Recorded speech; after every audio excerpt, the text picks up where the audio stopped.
I'm just going to briefly kind of do a brief introduction. Krzysztof is a professor at the University of Warsaw, and he has a background in experimental nuclear physics. So we're looking forward to his case study here of using Julia in that field, and I really look forward to your talk. So please go ahead. So hello everyone. This is my first Julia conference, so I wanted to go for a short one. So this will be without many details. So the thing is, what Julia can be used for in nuclear physics, and how do I use it? So this is kind of an entertainment part, just for a couple of minutes.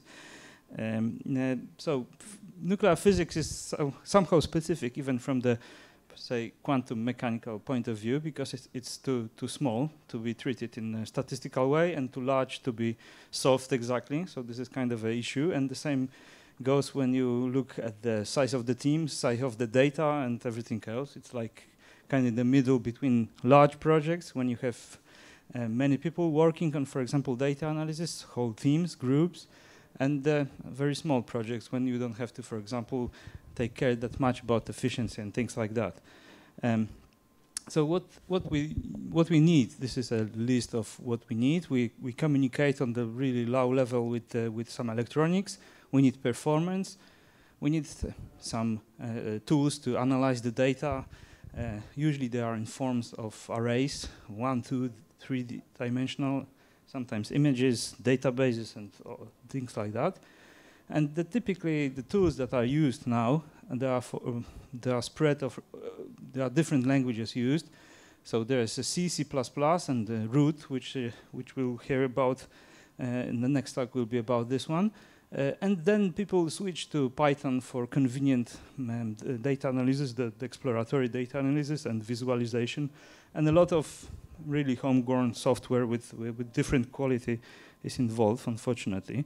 So before I go to the Julia part, I will show you more or less how the experiment looks like and what can you expect. So this is just one example. There are many experiments, hundreds and thousands. So this is, but I hope it's pretty much generic in many ways. So we have to start usually with some sort of reaction to get something new.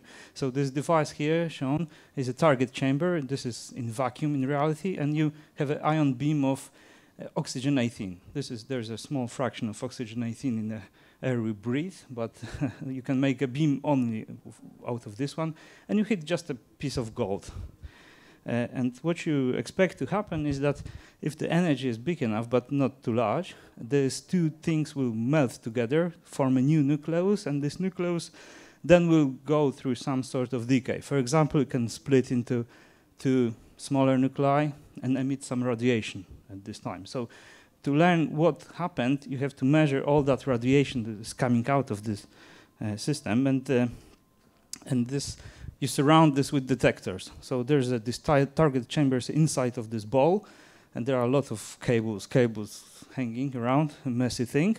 And in front you see some germanium detectors which measure, for example, gamma radiation. There are other types of detectors involved as well, but all these detectors then are connected to the electronics. So each detector has its own channel. This is analog signal. The integral of the signal tells you about the energy of the particle you detected. It goes through a series of operations. At some point it gets digital, then it's got analyzed by the FPGA, and in the end you want to read that energy and time, which is somehow calculated inside. So for example, we have about 150 detectors. Each one is counting 10 kilohertz, 10,000 events per second. These channels are grouped into modules into crates, and then you connect this to a PC by some sort of interface, and this is a place where Julia can come in, finally. So usually these digitizers, they have a C library provided by the manufacturer, because this is kind of a standard. So first thing you can do with Julia is to easy call C functions without any extra cost added on the top. So this is just one example of communicating and just retrieving some data from this digitizer. You can also, then you can decode the data, which are usually tightly packed. There are some binary patterns you have to know from the documentation. You can unpack the data also using some low-level operations in Julia.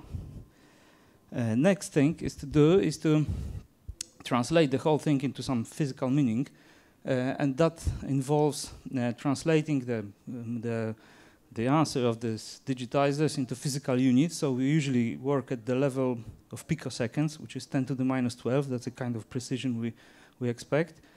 And then all these events are grouped. This is called event building. So the beam is pulsed, so every time the beam comes every 100 nanoseconds for a very short time. So whatever radiation comes out of the system has to be kind of connected with the beam pulse. I want to see what happens when the beam hits the target, not just some random things. So we do that, and this is just a piece of code, some example how it looks like internally. So this is just a old style programming, some loops and conditionals, and nothing special about it, but it has to be quite fast.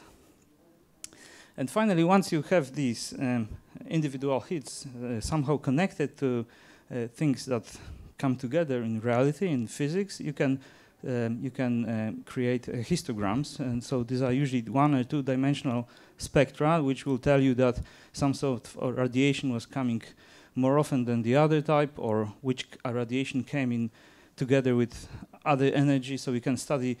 This is like fingerprint of a nucleus, which was there created, and you can figure out what was that.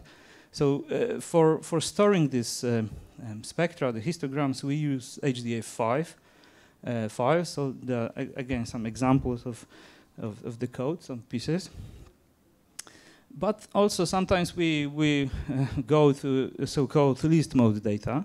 So instead of having just a spectra where some information is lost, we store everything about these time-grouped events in some custom binary format. So again, there are just some structures which they have sizes of field as needed, so they are optimized in that way, and then we just write it down to the disk, so everything is there. But if you want to get a picture out of it, you need to go through all that data to find the events you want to find.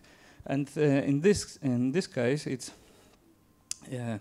it's also done in Julia, and it uses multi-threading, multi-processing, and even distributed computing without referring to high-performance computers. It's just some random laptops which were found in the cabinets. They can be used for that, because the bottleneck here is actually the access of the drive. So if you have some even old laptop with weak CPU but with a SSD drive, you can make a network of that stuff and just put their names into machine file and run them, and this case in a linear way.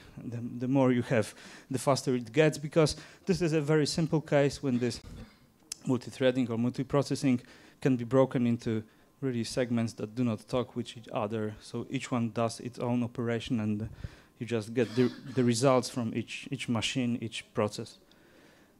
And finally, once you've done all the analysis, you want to do some finalizes or publish your results. And here comes some other group of packages we use: data frames, LSQ fit, which is for function fitting, the least square method, hypothesis test from some statistical features, and plots. All these plots were made with the plot package, and the one on your right is for example, it's an example which comes from the paper which was published. So this is like a final quality images with all the nice features. You can find them there. Okay, so all in all, it looks like Julia provides everything we need. I mean, we can stop using 2 or even 3 languages like we used to, because there was a C and C++, which is similar but not always the same. You need some expertise in that, in many, let's say, small things. You don't need a Python anymore, because the flexibility of Julia and the possibility to use the rep for exploratory data analysis just removes that. And so everything you have in one language, and at the same time, it's the performance is very good, and there are some plots. There's no time to go into detail, but there are some benchmarks made the same example, but with different languages. There's some list of my complaints, but some of them were already answered, and some of them will be answered in a minute or so. So good to be here to learn those things. So thank you very much.